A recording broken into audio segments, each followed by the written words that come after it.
नमस्कार प्यारे विद्यार्थियों। DAV model public school Hindi कक्षा में आपका स्वागत है। आज आपकी कक्षा 9वीं में मैं पढ़ाने जा रहा हूँ हिंदी के संचयन पाठ्य पुस्तक से पाठ 6 दिए जल उठे के दूसरे भाग को। इसके पूर्व वीडियो में मैंने आपको बताया था कि किस प्रकार से स्वाधीनता के दौरान महान देशभक्त नेताओं जैसे सरदार वल्लभ भाई पटेल, महात्मा गांधी, पंडित जवाहरलाल नेहरू ने देश को स्वतंत्र कराने के लिए स्वतंत्रता आंदोलन में सक्रिय भागीदारी निभाई। उस घटना का संपूर्ण वर्णन मैंने किया था। आइए आज जानते हैं पाठ 6 दिए जल उठे, अर्थात एक नई रोशनी, नई प्रकाश लाने के लिए एक संग्राम युद्ध छेड़ा गया देश को स्वतंत्र कराने के लिए। उसी की कहानी है ये मधुकर उपाध्याय द्वारा रचित। राष्ट्र के बूढ़े बरगद ने वह दृश्य देखा था। दांडी कूच की तैयारी के सिलसिले में वल्लभ भाई पटेल 7 मार्च को रास पहुंचे थे। दांडी मार्च उनकी तैयारी करने के लिए सरदार वल्लभ भाई पटेल 7 मार्च को रास आए। वहाँ भाषण नहीं देना था उनको, लेकिन पटेल ने लोगों के आग्रह पर 2 शब्द कहना स्वीकार कर लिया। उन्होंने कहा, भाइयों और बहनों, क्या आप सत्याग्रह के लिए तैयार हैं? सत्य का आग्रह करना, देश को स्वाधीन कराने के लिए, स्वतंत्र कराने के लिए क्या आप सब तैयार हैं? इसी बीच मजिस्ट्रेट ने निषेधाज्ञा अर्थात मनाही का आदेश लागू कर दी और पटेल को गिरफ्तार कर लिया गया। सरदार पटेल को गिरफ्तार कर लिया गया। यह गिरफ्तारी स्थानीय कलेक्टर सिलडी के आदेश पर हुई, जिसे पटेल ने पिछले आंदोलन के समय अहमदाबाद से भगा दिया था। इस प्रकार से उनको गिरफ्तार करने का आदेश मिल गया। वल्लभ भाई को पुलिस पहरे में बोरसद की अदालत में लाया गया, जहां उन्होंने अपना अपराध कबूल कर लिया। कबूल करना अर्थात स्वीकार करना। उन्होंने अपना अपराध स्वीकार किया। जज को समझ में नहीं आ रहा था कि वह उन्हें किस धारा के तहत कितनी सजा दे। 8 लाइन का फैसला लिखने के लिए जज को 1.5 घंटे का समय लग गया और इस प्रकार से पटेल जी को 500 रुपये के जुर्माने के साथ 3 महीने के जेल हुई। इसके लिए उन्हें अहमदाबाद से साबरमती जेल में लाया गया। साबरमती आश्रम में गांधी जी को पटेल की गिरफ्तारी और उनकी सजा और उन्हें साबरमती जेल लाए जाने की सूचना दी गई। गांधी जी इस गिरफ्तारी से बहुत क्षुब्ध हो गए, बहुत नाराज हो गए, फिर अशांत भी रहने लगे। उन्होंने कहा कि अब दांडी कूच की तारीख बदल सकती है। वह अपने अभियान पर 12 मार्च से पहले ही रवाना हो सकते हैं।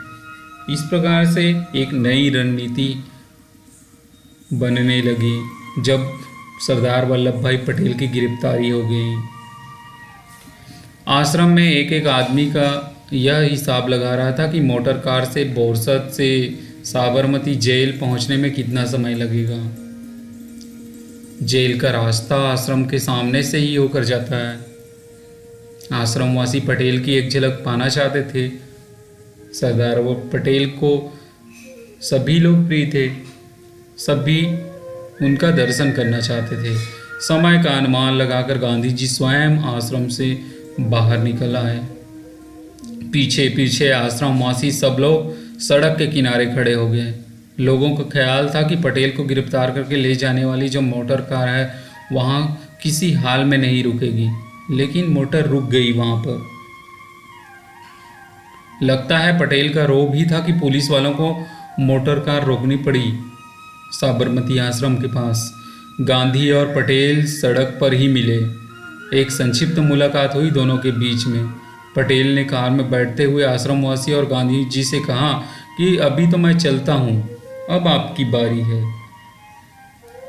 इस प्रकार से वह कहकर आगे चलने लगे। फिर पटेल की गिरफ्तारी पर देश भर में प्रतिक्रिया होने लगी। दिल्ली में मदन मोहन मालवीय ने केंद्रीय असेंबली में एक प्रस्ताव पेश किया, जिसमें बिना मुकदमा चलाए पटेल को जेल भेजने के सरकारी कदम की भर्त्सना अर्थात निंदा की गई कि कोई भी व्यक्ति के लिए अपराध यदि करता है तो उन पे बिना मुकदमा चलाए अंग्रेज ने उनको जेल में डालने का प्रस्ताव दिया था। ये प्रस्ताव जो था वो पारित तो हो नहीं सका। इस प्रस्ताव पर कई नेताओं ने अपनी अपनी राय सदन में रखी।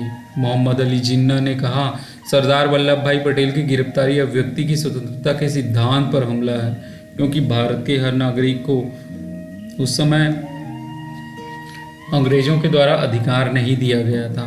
भारत सरकार एक ऐसी नजीर पेश कर रही है, नजीर अर्थात उदाहरण, एक ऐसे उदाहरण पेश कर रही है जिसके गंभीर परिणाम होंगे।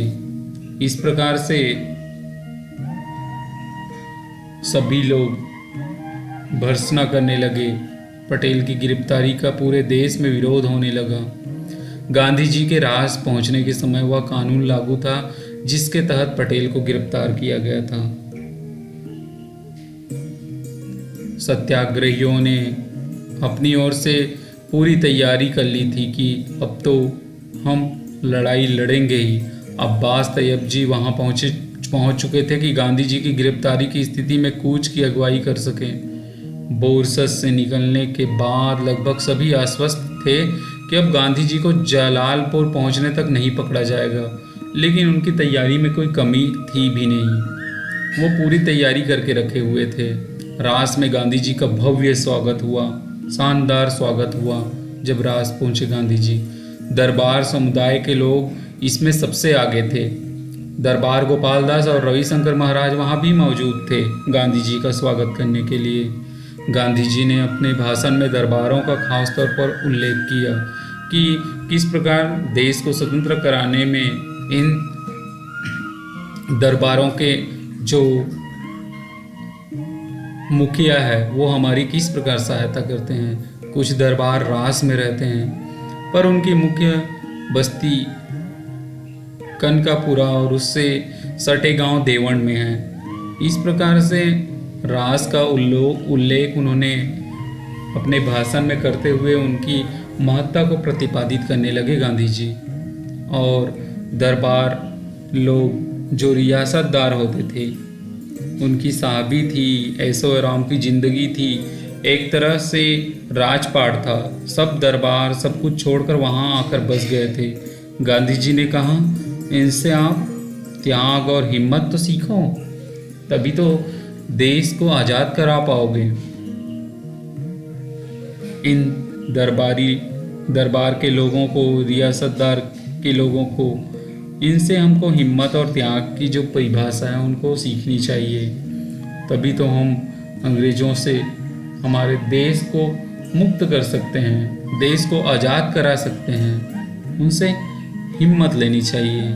ऐसी उनकी प्रशंसा गांधी जी ने की है। इस प्रकार से अब ये रास पहुंच गए हैं गांधी जी।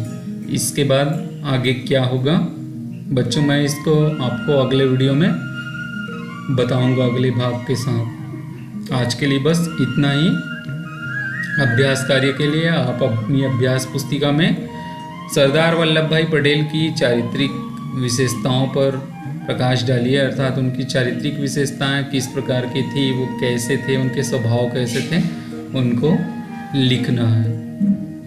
आशा करता हूँ कि यह पाठ आपको बहुत अच्छे से समझ आ रहा होगा कि किस प्रकार सरदार वल्लभ भाई पटेल को गिरफ्तार कर लिया गया। गांधी जी रास पहुँच गए हैं। उन्होंने दरबार के लोगों को त्याग और बलिदान के लिए उनके अपने भाषण में वे समाहित किए।